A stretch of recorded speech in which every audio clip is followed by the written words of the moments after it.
မူထား၍ဒေါက်တာအောင်ဖြိုးဝေမနင်းဒီမမီသားစုလူသားတော့စံပြုတ်ကျဲဥပြုများကိုစတင်ပြီးတော့လူကကုသိုလ်ပြုနေပါပြီ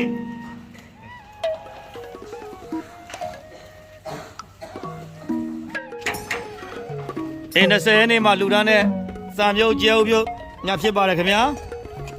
ဒီနေ့20ရက်နေ့မှာဆိုလို့ရှိရင်ဖြင့်ဒေါက်တာအောင်ဖြိုးဝေမနင်းဒီမမီသားစုကနေပြီးတော့လူသားတော့စံပြုတ်ကျဲဥပြုညကိုဒီနေ့ရွှေပြူစိန်မှာစေကုသမှုခံယူနေရတဲ့ဝေဒနာရှင်များ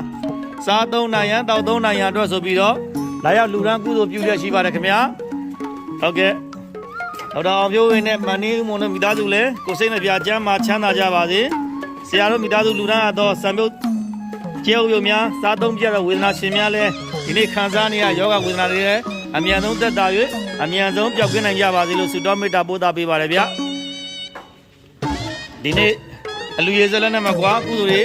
အများကြီးပြုနိုင်ကြပါစေလို့ရွှေပြူးစေဦးမှာစေကုသမှုခံယူနေရတဲ့ဝေဒနာရှင်များကိုနေ့စဉ်နေ့တိုင်းလူရန်ကုသိုလ်ပြုပေးနေလဲရှိပါတယ်ခင်ဗျာ